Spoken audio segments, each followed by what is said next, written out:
Welcome to Only One You Need Radio. We're not the only one you need. You are. We just show you how to get out of your own way. With your host, speaker, author, business coach, and consultant, David Dubé. Hey, it's David Dubé here. So excited to have you. In this episode, we're going to talk about the thoughts you're thinking about that you actually don't think about. I know it's a confusing thing. It really is. But it's not so confusing when you know what I'm talking about. And when you know what I'm talking about, it's life-changing, life-altering. And let me ask you this question.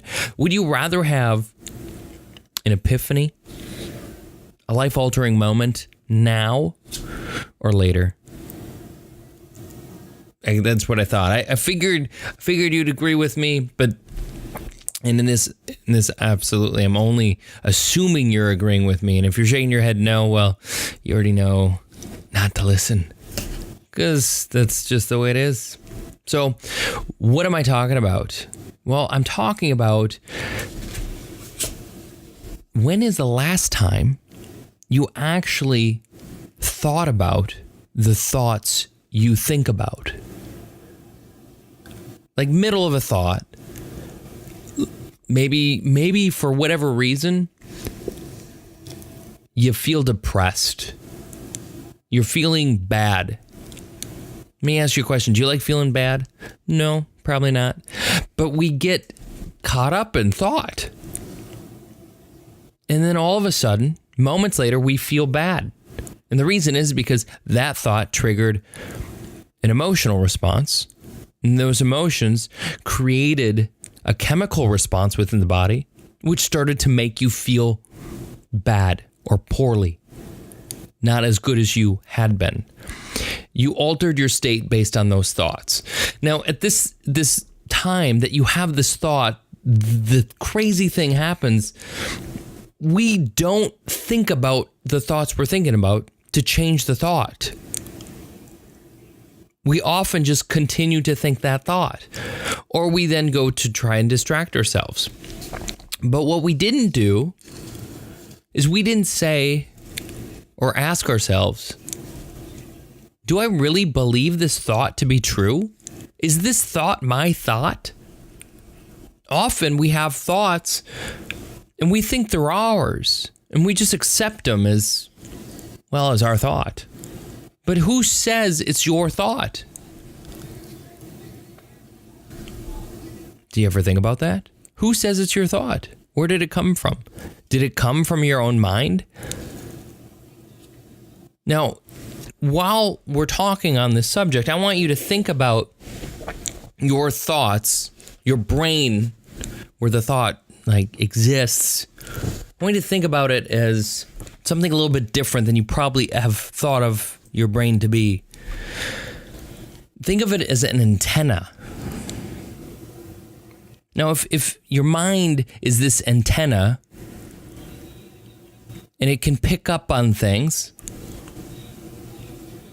like a radio station in your car, and let's just say you want to listen to 100.3 in your car, but you're listening to 93.3 in your car. Can you listen to what's on 100.3 if you don't change the station from 93.3? Absolutely not. You know you can't. It's impossible. And the crazy thing about it is, can you see? Can you see the radio waves? Can you see radio? No, you can't, can you? Let me ask you another question. Can you see thoughts? Can you? You can see images, but you can't see thoughts. Did you ever think about that?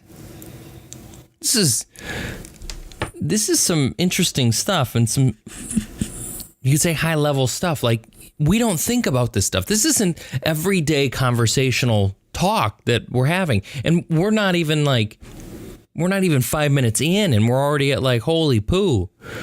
I hope you brought a roll of tissues, some toilet paper. This is really altering stuff here. So if you think about it, because I'm actually asking you to think about this, you can't see thought, you can't see radio waves.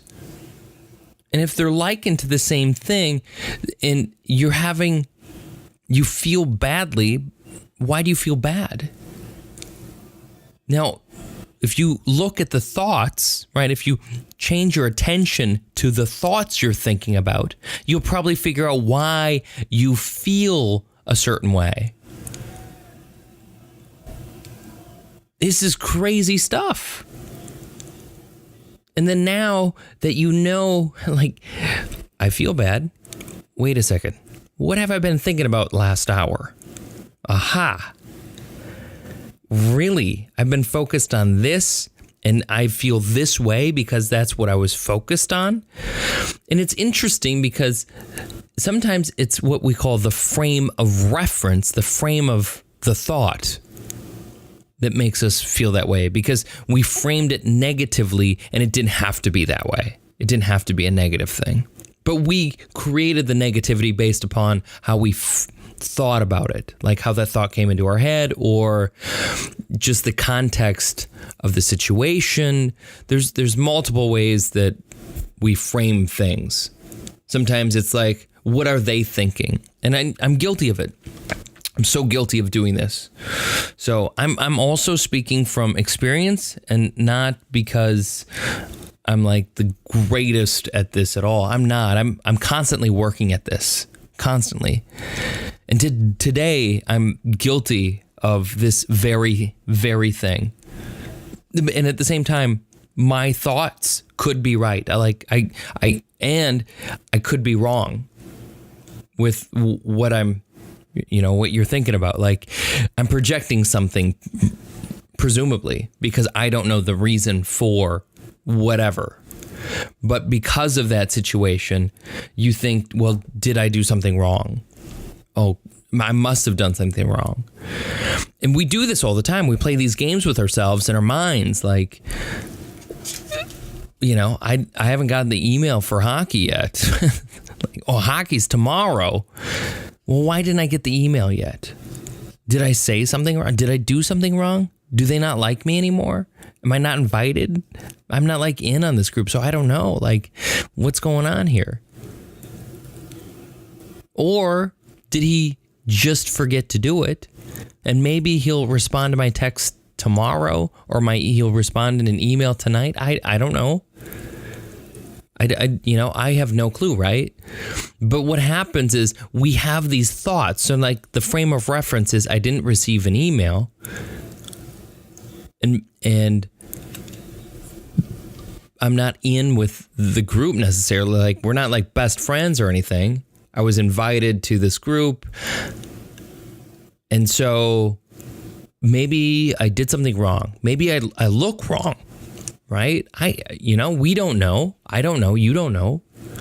But then what happens is we fill in the blanks with suspicion. Well, I must have done something wrong.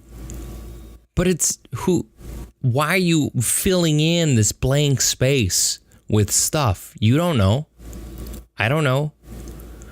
And we do this all the time. And it's crazy that that this happens. We ruin our days and sometimes our weeks, our months, and our years based upon this. I remember quite a few years back, a friend of mine, best friends, and stopped talking. I reached out, no response, sent emails, no response, whatever, all this stuff. And I beat myself up for this relationship. What did I do? What could I have done wrong? What was so bad? And even thinking those thoughts, I remember an email I wrote out was an apology for every possible thing that I thought of that I could have done wrong. And still, zero response. Nothing at all.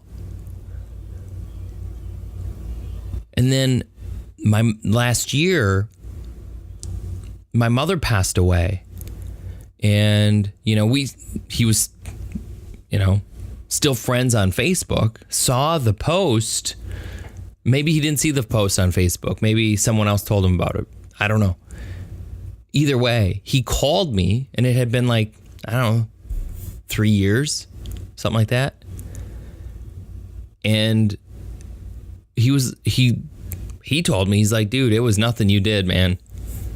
Nothing you did. He goes, it was me. I had issues. And I need to get over my issues before I talk to you again. It was all, and he apologized, and we sobbed our eyes out together on the phone. Boom. But how much time did I fill with it was my fault? How much of my life did I pour into that? And the pain that comes with it too, right? You're thinking, holy crap, what could I have done? And then you have a conversation with them years later, and they're like, no, man, I need to figure out me. I was the one who messed up, and I needed to figure me out. And yet we beat ourselves up because we don't have the answer, and we want to be so certain of things. We want to be right on so many things. We don't want to be wrong. No one wants to be wrong. 90%, I feel like life is like autopilot. 90% of the time, we are completely off track. Completely.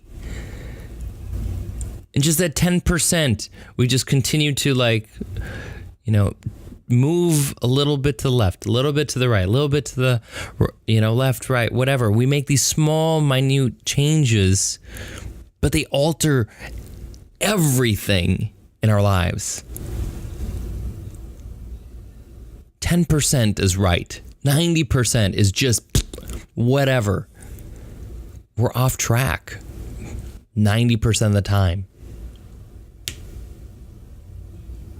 When is the last time you thought about what you're thinking about? Where did that thought come from? Whose thought was it before it entered you? And then ask yourself, do I believe this thought? Is this really me? Because the other thing that's ironic about this whole thing, about thoughts that you're thinking about, you don't have to accept a thought. You don't have to say, I own this thought, and you don't have to take responsibility for the thought. You can let the thought go, and that's perfectly all right. Because what happens typically is a new thought will enter your head as soon as you let go of that one. Anyone who's ever meditated or at least tried for any amount of time knows that clarity of mind is not the simplest thing to achieve because we train ourselves to constantly have something going on in our head. But you can untrain yourself from that. Thinking that every thought that comes in, we have to accept as our own. No. And the crazy thing is, when you do find that actual clarity, when you have that clarity, then the thoughts that come to you are really, truly your thoughts. They're the ones you want to own, even if they weren't yours. Because in that sense of clarity, of that knowingness, epiphanies happen and they change your life. It's amazing. I love this topic. This is one of my favorite things to talk about. Now, if you didn't know, which presumably most of you don't, I'm a co-author of a book, HD Mindset. I recommend checking it out. Go on Amazon, check it out. Download the Kindle version. I think it's like $2. Read it. Rate it. It's awesome. I promise you, it is it's the best book I've written so far. It's the only book I've written so far. But I'm telling you, life-changing information in this thing. I promise you that. If you use this and utilize this, it changes things. It really does. Anyway, that's all I have for you in this episode. I look forward to elaborating on this, going further in this. Find me on Facebook, facebook.com/only when you need. It's almost impossible not to find me once you go there. Go into iTunes, rate this. How is this? Was this good? Was this not good? Find this on YouTube. Check us out, comment. Stick around. I appreciate you. I'm glad you're here. I really appreciate you. Thanks for being with me. One thing I should probably end with is, be the person you're meant to be. Believe in all that you're capable of and become more than you thought imaginable. I'll catch you soon. Take care.